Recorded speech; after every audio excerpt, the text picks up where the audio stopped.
Okay, I think we can begin. Well, first of all, welcome everyone, and thank you for joining us today for a fascinating discussion on cloud security and the practical steps you can take right now to test and better secure your cloud environments. I'm Georgia Cacace, General Manager of Cybersecurity Consultancy Secure Impact, and it's a pleasure to be moderating today's session. Now, first of all, you may notice one individual is missing. Unfortunately, James' line is in the air on a very delayed flight. James wishes he could be here and sends his apologies, but has no doubt how valuable this session promises to be. Do not fear, we still have a panel of true experts with different perspectives, which always makes things interesting. But before that, a couple of housekeeping items. So as you've probably noticed, this session will be recorded. You'll be sent a link to the recording after the webinar, so please feel free to forward to your team, your colleagues, your family, as you see fit. And secondly, this session is absolutely for you. So please do make sure you get what you need from this by sending through your questions to the panel. And this can be submitted via the Q&A box at the bottom right-hand side, I believe, of your screen. Okay, so let's meet the panel. Simon, first of all, Simon Vernon has more than a quarter century of experience in cybersecurity and is Head of Research and Development at SANS Institute. Simon is one of the leading cloud experts globally, and he actually teaches the Cloud Security Essentials and associated GIAC certification at SANS. Alongside this, he sits on various executive boards advising security and infrastructure design strategy, and he's a trusted advisor to a number of nonprofits. When I asked Simon what he was most proud of, he said, having the opportunity to share his knowledge and improve the next generation of cyber professionals. He's done this through creating interactive environments where participants can learn, practice, and employ new techniques and skills. Great to have you here, Simon. Now moving on to Tom. Tom Forkas-Gibbs is VP of Technology at Secure Impact and has accumulated over a decade of tech leadership experience, primarily in SaaS, where he ran engineering and platform teams, and he's a former CIO. Tom leads the Secure Impact technical practice, managing technology across the business and overseeing our offensive, defensive, and R&D functions. Now, when I asked Tom what his proudest moment was, he said his batting average for the 2018 season, but then closely followed by his time leading the tech side of a SaaS business, directing its journey to the cloud and scaling it from plucky startup into a market leader. So let's get started. Tom, I'll come to you first. Why are we all here today? Why are we discussing cloud security? It's such a relevant topic, but what's changed? Oh, thank you for the kind introduction. So yes, why this topic? Why now? Cloud isn't new. Cloud security isn't particularly new. I think if we frame this in terms of the cyber risk equation, or one of the cyber risk equations, we might think in terms of factors such as impact, threats, and vulnerabilities. If we think what's changed in terms of impact over recent years, obviously there was the rush to the cloud, the COVID era, that acceleration of adoption. So inevitably, we now rely on these services more than ever. Any disruption to these services is likely to be highly impactful. If we think in terms of vulnerabilities, any accelerated adoption likely introduces, or more likely introduces, vulnerabilities, mistakes. And this isn't just as consumers of cloud moving to cloud workloads, cloud services, but also for suppliers of cloud as well.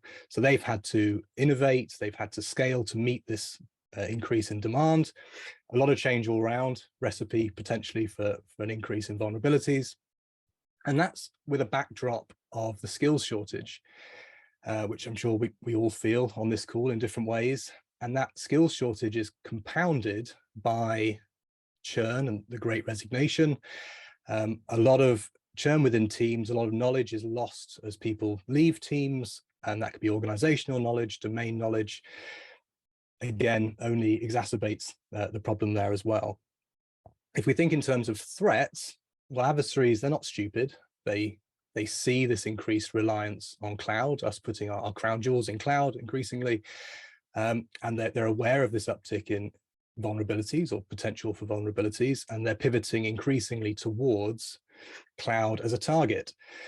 So if you take those three, that confluence of factors together, that pushes the whole equation in the wrong direction from our standpoints. Also, from a timing point of view, we're in that sort of largely post-COVID era now. Maybe things are a little bit more stable within our organizations. Going into a period of increasing economic uncertainty, I think now is a great time to pause, to reflect, and to refocus, hence the topic and discussion today. I would also say it is a vast topic. We can't possibly do justice to all the different aspects of it in one less than an hour session.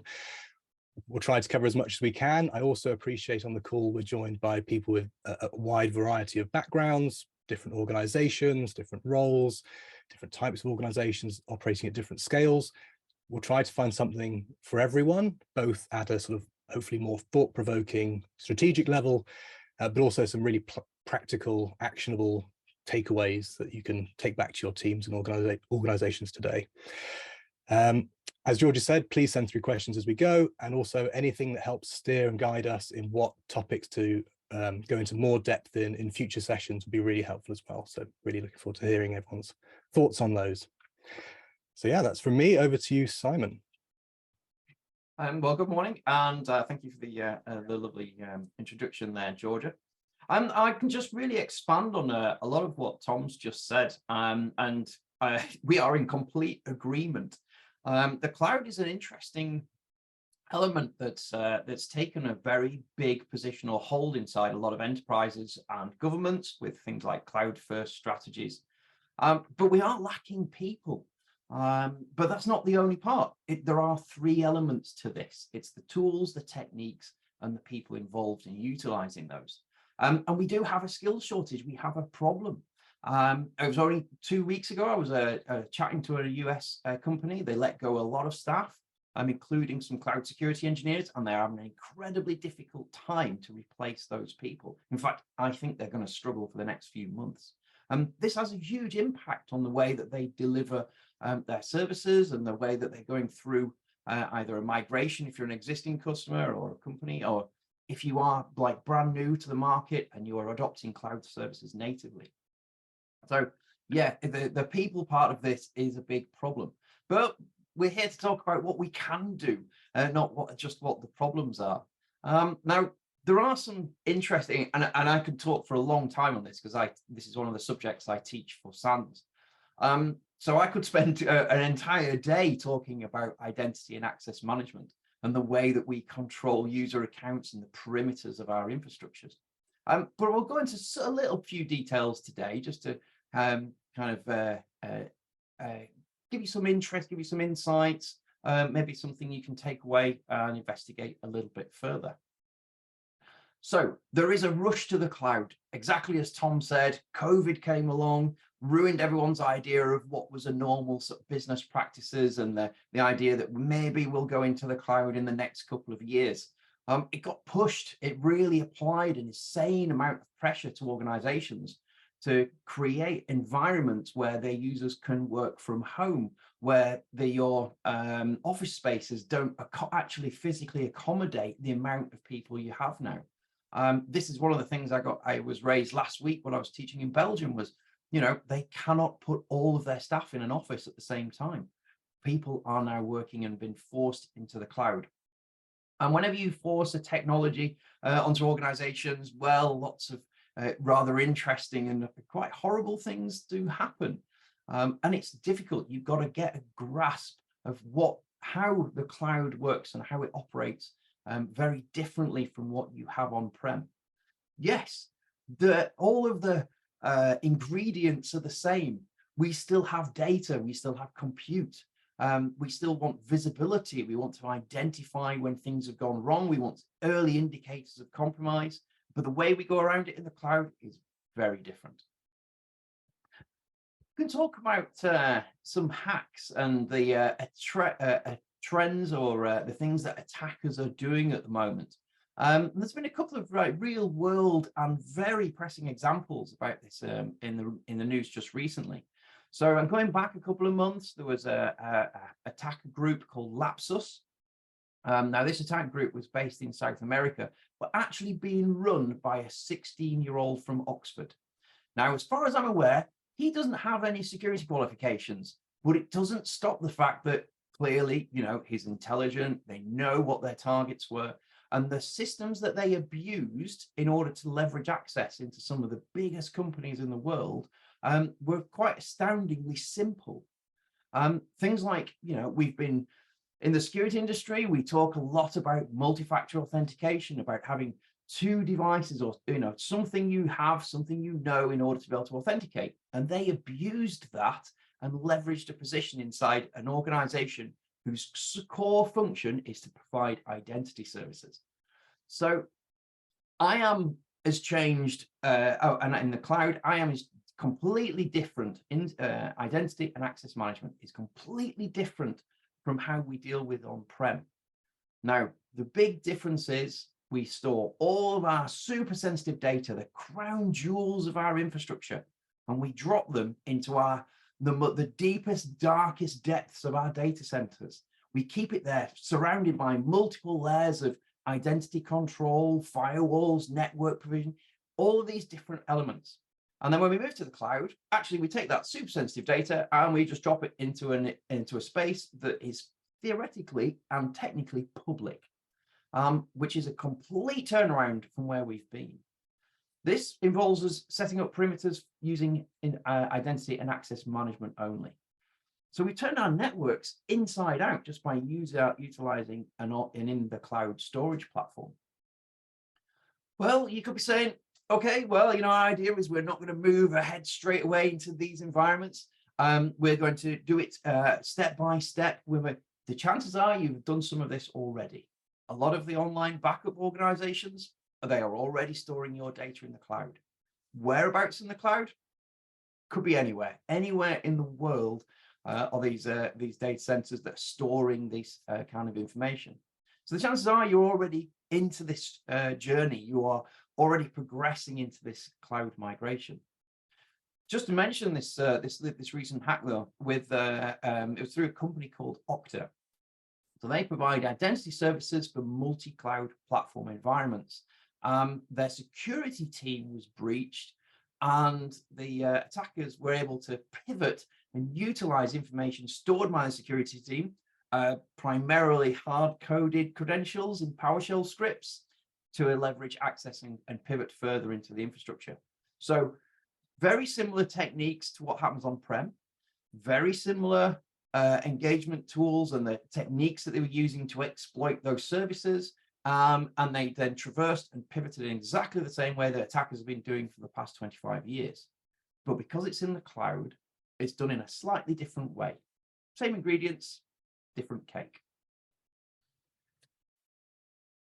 Thanks, Simon. And you've gone ahead and helpfully answered part of my next question, which was, you know, on your point on attackers moving to the cloud, these servers are evidently being exploited. You've given some real world examples that really demonstrate this. Are there any sort of other examples that you can think of on how these cloud services are being exploited? Oh, unfortunately, yes.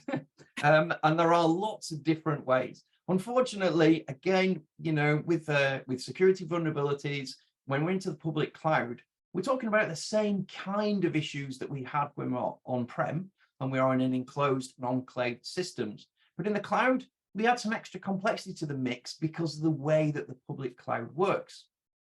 So we have things like the old school method of creating Amazon S3 buckets, the storage accounts, and accidentally making them public. Now, this reputationally hasn't done Amazon any good. So they now adopted and changed their practices slightly so that in order to make a bucket public, you have to go through a number of different settings and controls, and you get big alerts that flash up and say, this is a public bucket, you know. But all they've done is they've pushed this then further into the environment. It's still easy to create something inside the environments, scan it with their own tools, and it tells you everything's fine. Yet it's not, because they only scan the surfaces of the services that they're offering. So they look at it and say, okay, you want to build an infrastructure that's compliant to PCI standards, for payment card industry standards. Yep, you can have EC2 instances, an actual server, RDS databases, gateways, firewalls, web application firewalls, so everything from layer 4 to layer 8 filtering. I apply all of these tools and configurations together, and then they go, yes, it's secure. And it is, unless you install WordPress on it and then don't patch it for 2 years, because then it's not secure. Yet the tooling and all of the posture management platforms will tell you this looks fine. So again, it's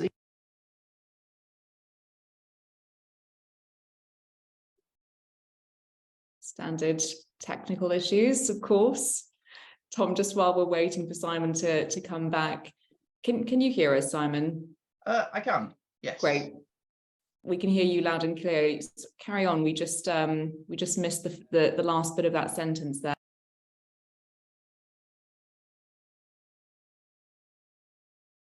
There we go. That's better. I hope you can hear me again. Multiple cameras. So yeah, it was just saying that we're in the same situation. We have all of these we have facets, we have all of these potential configuration issues, and yet we still don't have full visibility of what's happening in our infrastructures. And this is the same in Azure, as in Google Cloud, as in Oracle Cloud. We have numerous tools, both in-house and third-party, that facilitate this, but they don't always give us a clear perspective about what's going on. So the tools are great. Some of the techniques are documented, and you have to pay close attention to the way that the configurations will alter. But again, you have to have the people with a skill set in place in order to leverage those controls and make sure you maintain secure and visible infrastructure. Brilliant. Thanks, Simon.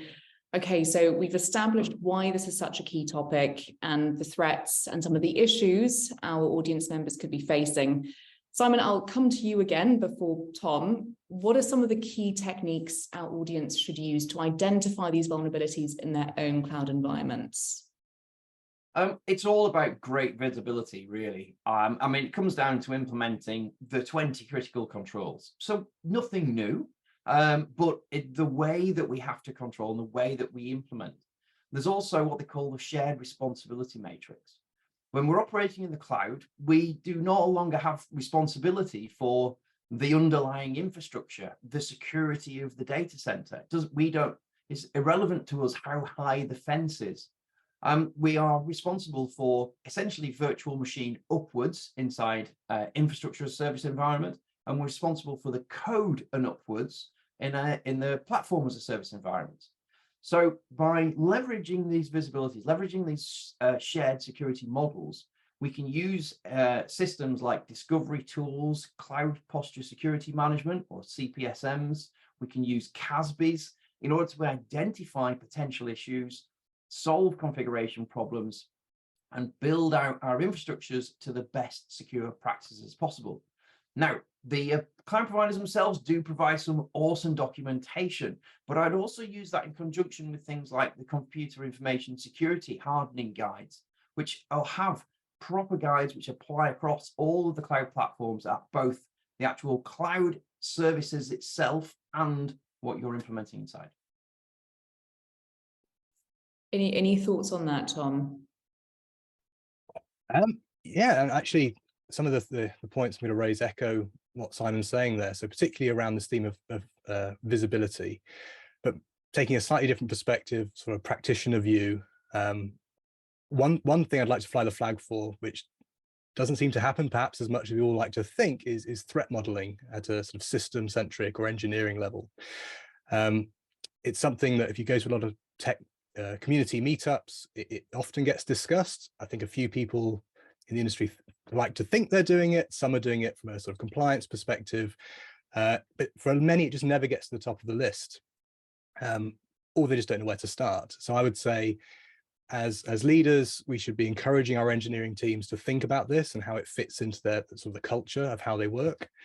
And it can be incredibly illuminating. So just to clarify, in terms of threat modeling, there are many different flavors, different ways of approaching it. Here, I'm thinking that to be able to do it at all, you need to have really good visibility into what it is you want to model against. So you need to understand your application, your network, your infrastructure well enough to be able to talk about it. So diagrams, documentation, that kind of thing. And then you can apply lots of different techniques to kind of interrogate it. A fun one to start with is the cornucopia card games, the OWASP cornucopia card games. Great way of getting people engaged, thinking really deeply down the stack. Simon, you were saying sort of virtual machine up. A lot of developers who don't claim to be full stack developers just don't think that far down. And this really helps get people who are, if not information security focused, sort of adjacent, thinking in these terms, which is really important in cloud. So the cornucopia card game is a great way to get started. You need to break your environment down into small pieces, individual data flows. These could be as small as taking a backup or performing some sort of data analysis, logging into a portal, buying something, processing a payment in a shopping cart, really small pieces, and then poking at it, whether it's with cornucopia or something like the stride model. I think it's a great thing, fun activity to get started on. It can be really, really illuminating first time you run it. The second thing I'd like to fly the flag for is, well, it's moving into the concepts really here of DevOps and DevSecOps, which is a massive topic in itself. We allude to certain aspects of it on this in this session. We will do follow-up sessions specifically in this area. But in particular, I'm thinking here about infrastructure as code.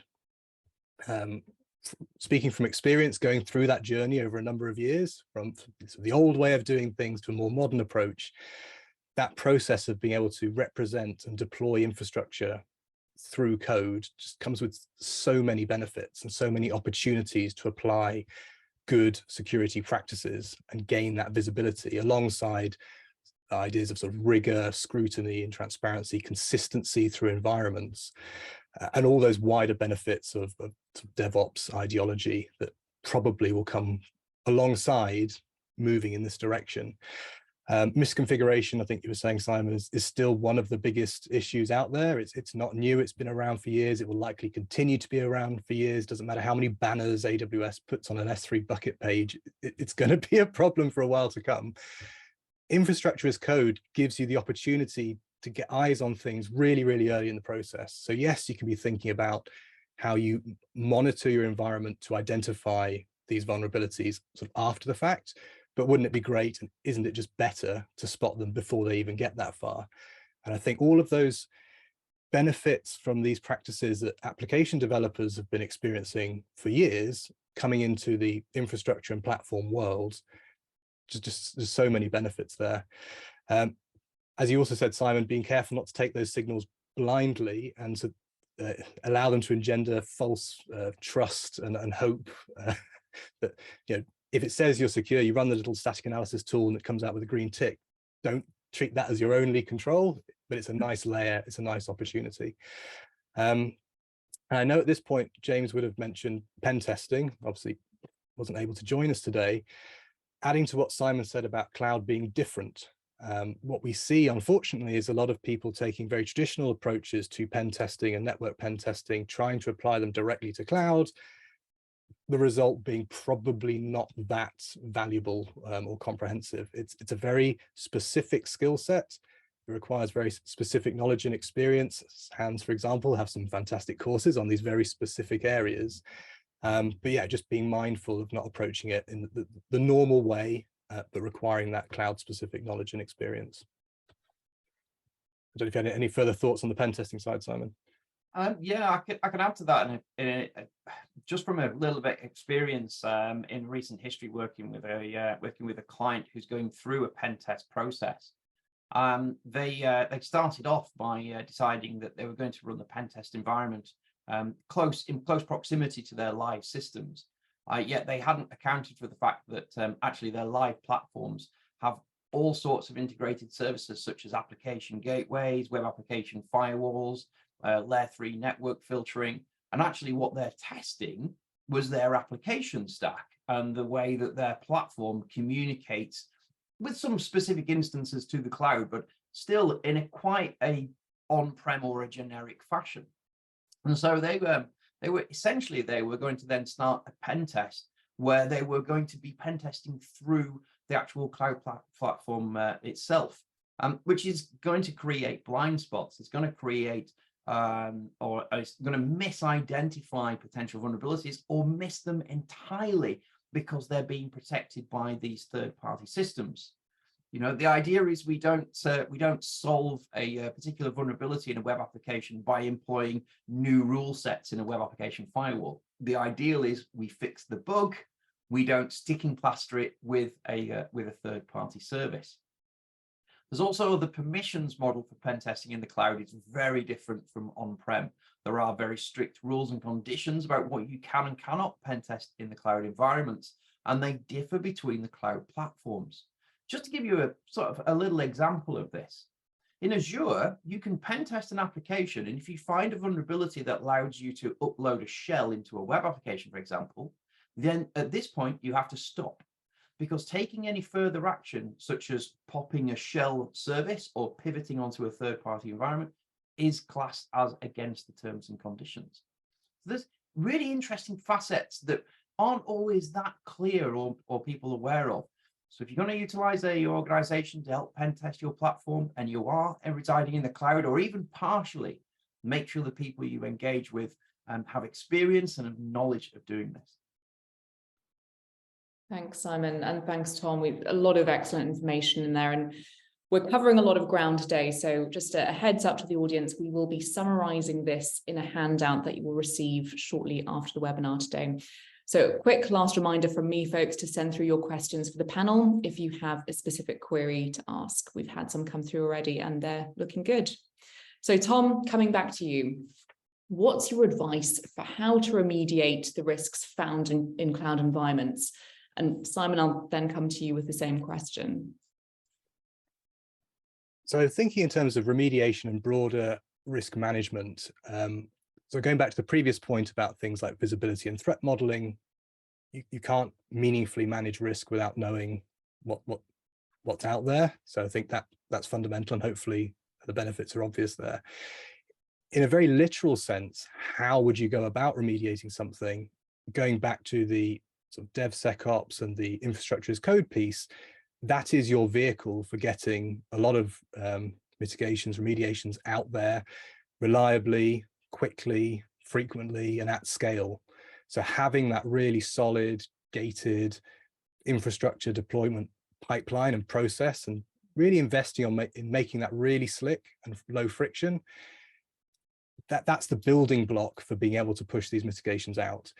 There's also many opportunities alongside that initial detection of vulnerabilities. So applying tools like linting and static analysis to your infrastructure code. You can also use tools like DependerBot to pull out certain vulnerabilities and patch things sort of automatically, basically. And you can pair these pipelines up with tooling such as sort of AWS config, automatically looking to remediate non-compliant, potentially vulnerable cloud resources sort of really, really quickly.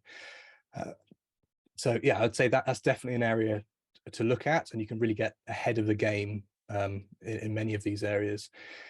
But ultimately, these conversations inevitably turn towards that deeper DevSecOps concept and ideology, which unfortunately we probably haven't got time to go into super deeply today. Thinking about pen testing and security review, well, those activities, if they're done really well, don't just identify vulnerabilities, but they should also be offering advice and guidance on how to deal with them as well. So that's a really good source for getting on top of and moving towards the remediation side of things. So yeah, Simon. Well, I have an entire module on this as part of the course that I teach for SANS.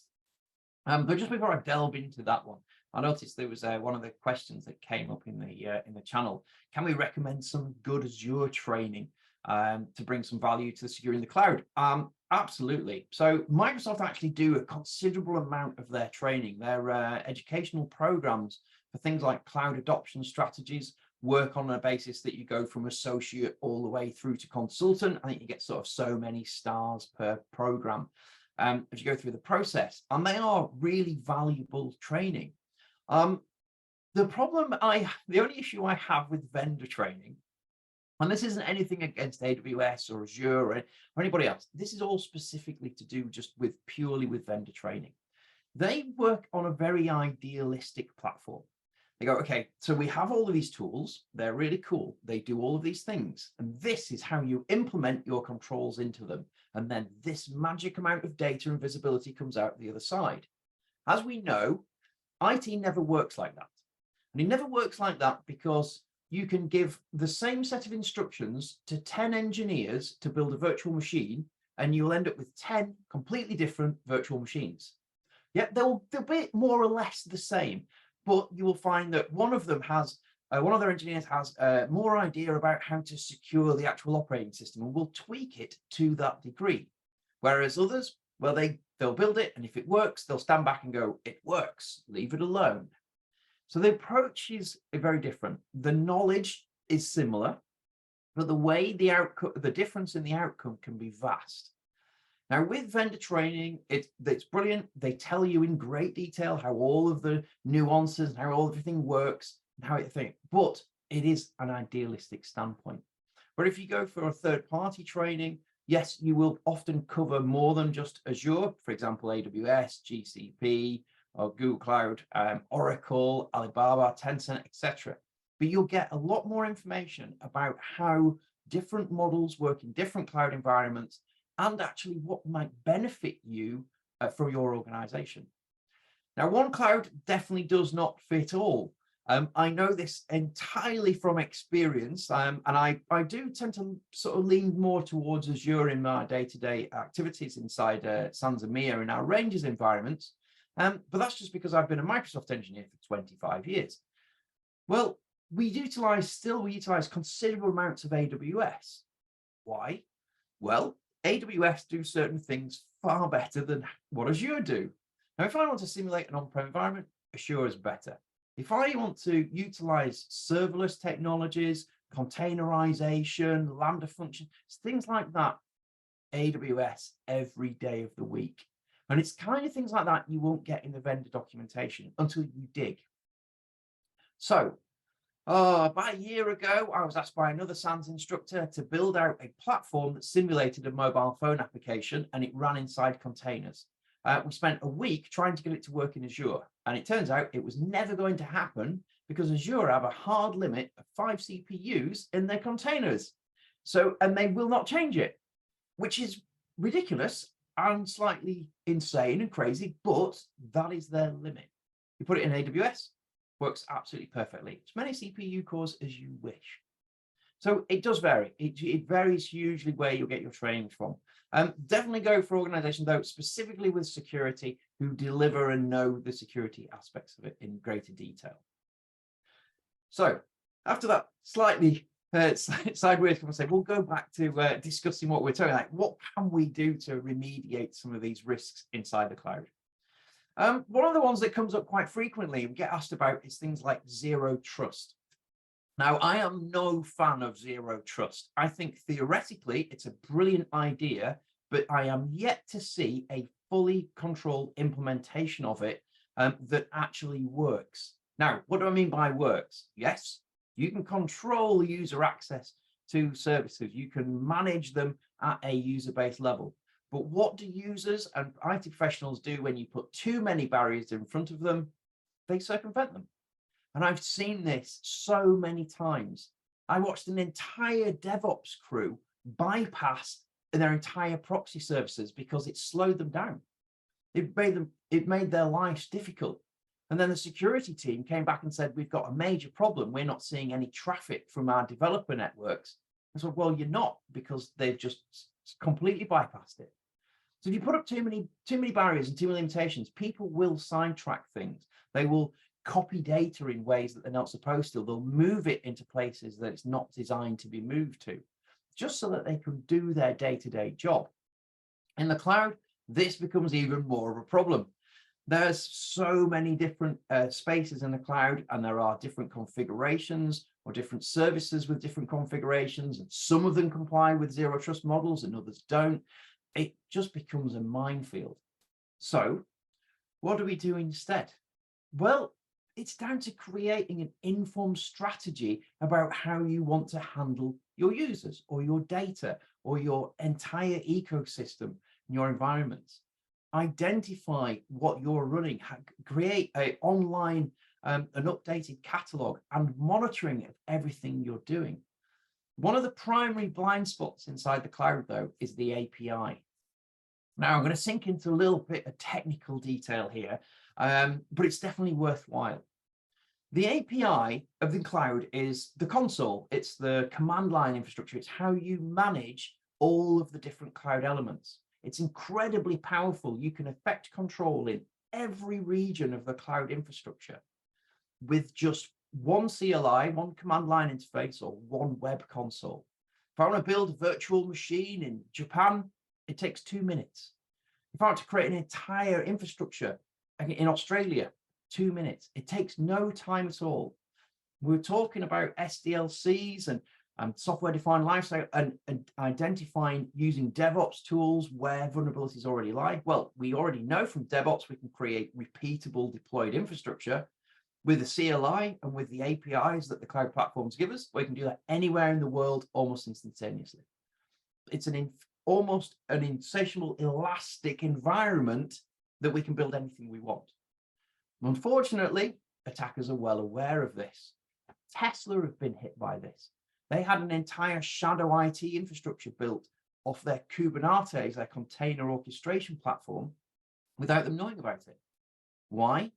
Well, the intricacies of monitoring this API can be quite tricky.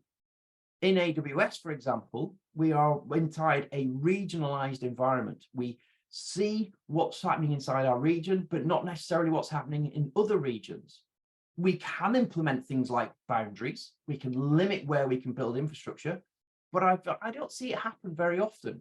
I do lots of consulting, lots of different organizations. Permission boundaries are very rarely applied properly or consistently. So all of a sudden we have this API. We have visibility of calls being made to the API, yet we miss major things from it because certain services are regional and certain services are global.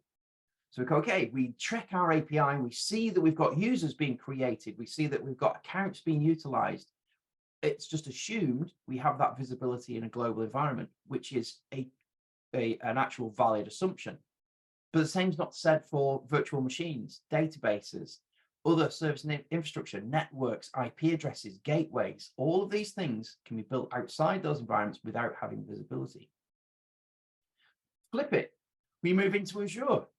We have no regional restrictions. We see everything that happens on the API using the tool's activity log. So we see from here, every time somebody creates a virtual machine, we see that. Every time somebody creates a user, we see that. Every time somebody moves something around or deletes something, we see it. But it's not perfect because by default, oh, we've lost my camera again. No, by default, you don't catch reads. So if anybody is performing reconnaissance in your environment, you don't see it. You're completely blind to it. So having this informed knowledge that, the cloud platforms themselves have all of this technology, have all of these capabilities, have this visibility built in, ingrained in. There are limitations to it, and you need to know what those limitations are. Once you have this strategy and you know that you can take these steps forward, you can adopt these infrastructures, and that you know where these potential issues lie, well, then you're in a far better position than the company to your right or the company to your left, because without that prior knowledge, it can be a little bit of a minefield. Now, there are some other information for you as well. The cloud providers themselves give you a huge amount of information related to what they comply with, the regulations and the systems that they engage with those particular compliance standards. All this is available in the cloud. It's documented by the cloud providers, and they have tool sets inside the cloud that allow you to pick and mix which services you can use depending on which regulation you need to comply with. They also provide you with what they call SOC reports. Now, these are fairly dry, but they are interesting reading.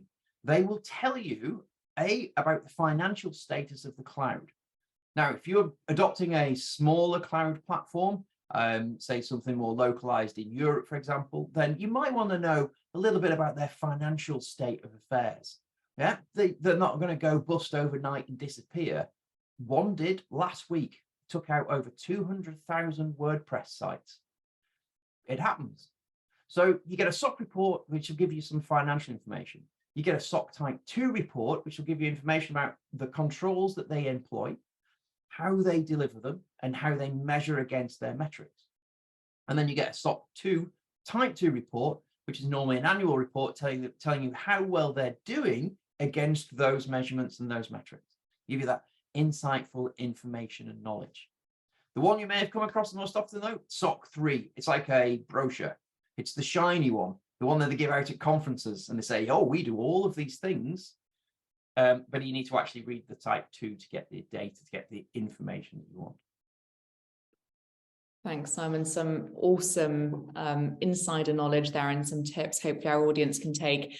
Now, when we were discussing this offline and some of the remediations that people can take, James mentioned something about utilizing Flare as a risk model.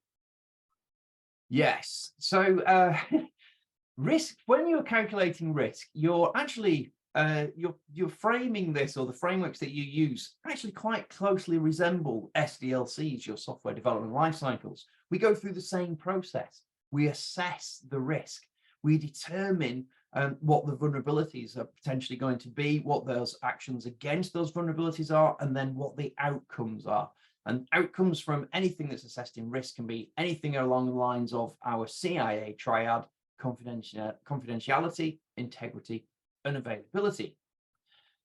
There are numerous models for working in the cloud, but there are different frameworks that you can apply those models to. Now, one of the ones that we come across, or I come across quite frequently, is a lot of smaller businesses and startups that are adopting cloud native solutions. So they're moving away from virtual machines, they're going straight into containerization, they're going into sort of these designated services. The Flare model basically allows them to approach risk as from a framework perspective in a more dynamic way. In smaller businesses, in smaller industries, people tend to wear different hats. They tend to be able to do different jobs. You don't have one person who does one thing, or at least you hope you don't. You want to be able to distribute the responsibility and the load of managing that risk, and Flare is an ideal model for that. I'd also recommend using the Octagon model, particularly around sort of identifying risks and managing them in a cloud environment. It's specifically for cloud. It goes through the process of procurement, asset isolation, infrastructure requirements, contractual obligations, and all of the things associated with utilizing cloud and a broker maybe to get your organization there. So it's a more dynamic structure. It's less rigid than some of the other risk models that you'll come across. That's helpful, thank you. And Tom, if I can come to you, and when you were directing the strategy for cloud for your last company, did you consider specialist help? Any advice or tips you could give to the audience on that? Absolutely. Obviously, I can't go into so much detail, but yes, there are some fantastic organizations out there to partner with, both in terms of broad support, architecting and running cloud workloads, and partnering with them, and the knowledge sharing that goes with that, but also from a security perspective as well. So absolutely, I think we've talked about the skills shortage, and it's quite acute in certain areas in this industry. Yes, there are some great partners out there. It's a great first step whilst you perhaps think about upskilling people within teams that you already have, or bringing new people in. Yeah, definitely. Great. Okay. So moving on, next steps. What can our audience do today? Tom, Simon, what are the high impact actions that our audience can take, and any hacks that are not widely known? If I go first, if I take a small step back we talked about how many attacks still leverage pretty mundane vulnerabilities. So we can get into some weird and wonderful niche parts as well, but a lot of it's quite mundane. So if I was to join a new organization tomorrow, don't worry, Georgia, I'm not. The things that would be keeping me awake at night immediately until I understood how good a handle we had on them would be a lot of the basics. So thinking about IAM, thinking about auth as that perimeter, as we've discussed earlier, thinking about password policies, multi-factor authentication, good quality multi-factor authentication that's enforced, credential storage and management. Think about the LastPass and Circle CI breaches just of recent months. I don't know if anyone watching used those tools, but that immediately sleepless nights. If you think of all the kind of API keys and horrendous, if that's where you store those things, how are these things being managed? How many long life privileged sort of credentials are knocking around that could, as lapses were able to do, get right into the middle of your environment? So I'd start there. I'd be thinking about, in Azure terms, moving into things like conditional access as well. Also around these privileged roles, who's using them, who has access to them, how are they authenticated against?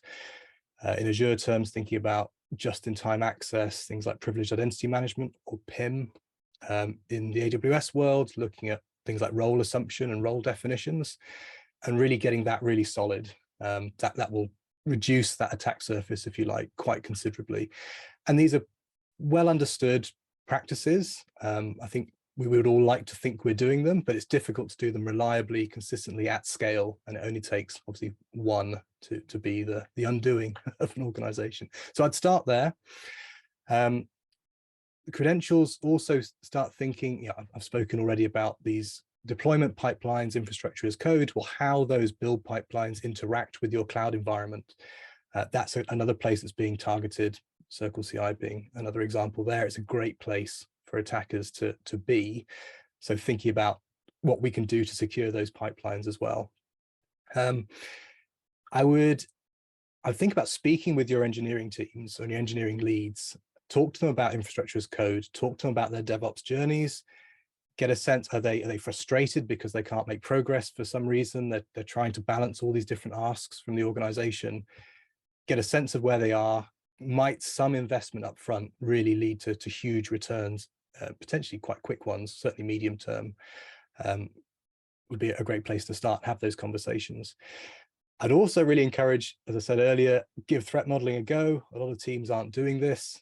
A lot of organizations aren't really doing this in a meaningful way. You can start really small, really anywhere where data starts at rest, in flight, gets processed in some way, ends up at rest again. That's the level you can work at. Could just be the interaction between two microservices. It doesn't have to be your entire solution. Play with cornucopia, apply Stride, and as I said before, I think you could find that really illuminating and something you can try very, very quickly. I think, again, James not able to join, but really underlining how we can't take cloud security for granted. It's a really specific subdomain of controls. Best practice is different. There is a skills shortage. We have to acknowledge that. And as we were just talking about, consider asking for some help, even if it's just to help get the direction nailed down. It doesn't have to be a huge, big, upfront, long-term engagement. That can be super beneficial as well.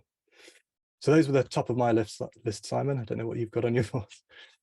Yeah, I mean, I just to reiterate on some of those as well. I am being your new perimeter if you're engaging in the cloud environments, and so controlling access to those accounts is absolutely critical. One of the questions a CISO approached me and asked me at I think it was the Cyber UK conference last year. First of all, he told me the weather was nice, and then immediately dived into what happens if you lose the root account for a cloud platform. And then he had this kind of horrified look on his face that this may have just recently happened. Your root accounts are the one. They are the one that can't be replaced. If you lose your root account, you do not own that cloud account anymore. So that can be an entire subscription. It could be an entire tenancy. It's something that is a very high risk strategy to utilize those accounts. You know, you don't have a domain, you don't run everybody as domain admin in a Microsoft or Active Directory environment. You definitely do not allow anybody to use enterprise environment on a day-to-day basis unless they specifically need that permission set. The root accounts, there is absolutely no need to use them ever. And creating keys for root accounts is the biggest no-no. That is just definitely do not go anywhere near that. It's lethal. You have to modify your approach when you're utilizing the cloud. It's a different animal. We don't treat things in the same way. We keep pets that are essentially that run in our data center, and we look after them and patch them and treat them, you know, with kid gloves. In the cloud, we take and adopt a slightly altered model. As much as I'd hate to say it, it's more of a cattle scenario. We utilize some services, we get rid of them, we rebuild them, we deploy them, we destroy them. That kind of approach. So it is a very different environment. And be flexible and get the right people. And if you can't get the right people, contract them in. A lot of the times you will need a permanent security architect. You can contract somebody for a period of time. You'll get the information they'll need. They'll set you on the right path. And they might even come back sort of once a year or so as you're going through your adoption strategies, just to keep you on the straight and narrow and keep you up to date with things that are changing. The cloud moves at 1,000 miles an hour. They're innovating for millions of other customers, and they're sharing those innovations with you on a pay-as-you-go basis. It's a really dynamic environment. And I think that's probably one of the issues that we have with, especially with the specialists and the cloud security engineers and architects, is that they have to keep up with what's changing. Then new things are coming out all the time. And it's a real sort of a race to keep ahead. Thanks, Simon. Some really interesting points there. And thank you so much to both of you and to the audience for sending through your questions, which I think we've got about 8 minutes to run through. So we have the first one. I think this is directed to you, Simon. You mentioned SOC 1, 2, and 3. How do these relate to ISO 27001? And use case selecting a cloud service provider? Yeah, so SOC 1 and 2, SOC 1, 2, and 3 reports give you an overview of the security position and posture of the cloud provider themselves. So if you're selecting the services that you want to use from the cloud provider, you start at the technical facets, the technical intricacies of the service that they're offering. It might be something as simple as virtual machines, private management, or private compute, which is another one that's we've not even mentioned today, and there's an entire subject in itself. But if you want to utilize that particular service, you would vet it against the technical capabilities and your own requirements. You then use the SOC type 2 information to identify how the cloud provider is managing and maintaining the confidentiality, availability, and integrity of that system. So guaranteeing that the data you put in is computed correctly and the results are accurate, that you're not being exposed to potential cross-tenant exposure or activities, and that you have an uptime or a guaranteed uptime of the availability of that service. How does this fit with 27001? Quite simple. 27001 has statements in it that are related to identifying appropriate services that you can utilize for your organization and measuring diagnostics, metrics data, and the security data against that. So yeah, they feed in and they will give you a huge amount of information on what kind of data the cloud providers will be storing, sharing, and delivering to you as that service. Brilliant. Okay. Another one, any predictions that me and my team need to look out for in cloud security trends for 2023? Who's happy to take that? Tom, can I pick on you? Sure, I'll have a go. Just before I do, actually, Simon, you talking about those root accounts earlier just reminded me of a quick anecdote. I forget the name of this company. It was about a year ago, but they just ceased to exist overnight. It was a SaaS provider. I forget who it was. When a disgruntled employee went rogue, it was a sort of lead engineer, had root access to everything, just wiped all the AWS accounts and left, and they just had no way back. Anyway, yes, that should have been top of my list earlier. Good practice around root accounts and root access. Predictions. So I think firstly, and I guess the boring answer is more of the same in terms of misconfiguration being a major issue, compromised credentials, kind of the boring stuff, but unfortunately, I don't think that's going away. I think those build and deploy tool chains are increasingly going to become a target. So I think we're going to see more breaches in those spaces, unfortunately. And I think that's a real shame because it will push people back away from some of the more innovative modern ways of doing things in order to kind of be safe and balance the risk equation. So I think it's a real shame that the adversaries are able to potentially make that difference.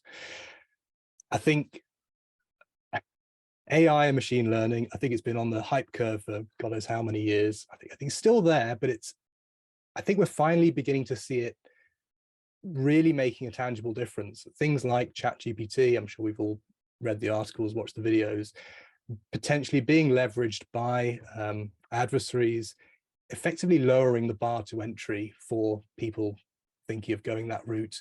It may even speed up the process of exploitation, the time to exploitation for vulnerabilities falling. That's a trend I think we're likely to see.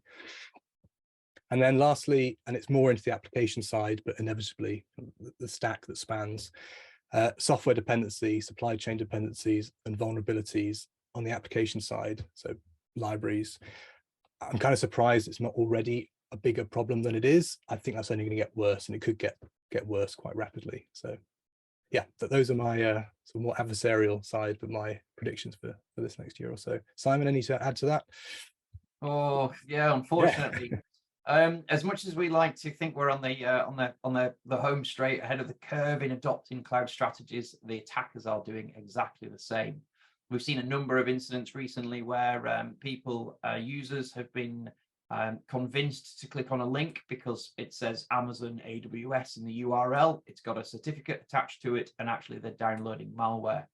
So delivery via serverless capabilities, containerized platforms, dynamic and very migratable fast response C2 infrastructures, so command and control environments. These are all going to be utilized in the cloud considerably more.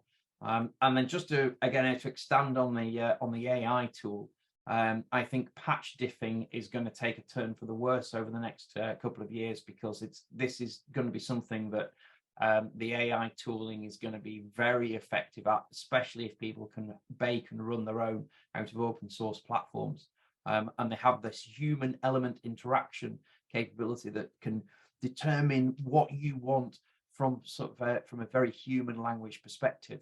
I think this is going to become a problem, and so therefore the leeway that we have at the moment, which is 2 to 3 days between patches released and patches applied, is going to be shortened. And so we're going to have to be far more responsive to the low-hanging fruit vulnerabilities that we already know about. Thanks, Simon. I'm going to live on the dangerous side. We've got about 30 seconds for this question, but it's something that I've heard CISOs ask as well, for example, which is incident response more difficult in cloud environments than on-premise? Some of it is, some of it isn't. It's really difficult from a visibility perspective because logs give you a basic idea of what's happening. Metadata backs up the log data, and PCAP is your forensic proof that something happened. PCAP or packet capture is actually really difficult in the cloud at the moment. In fact, Microsoft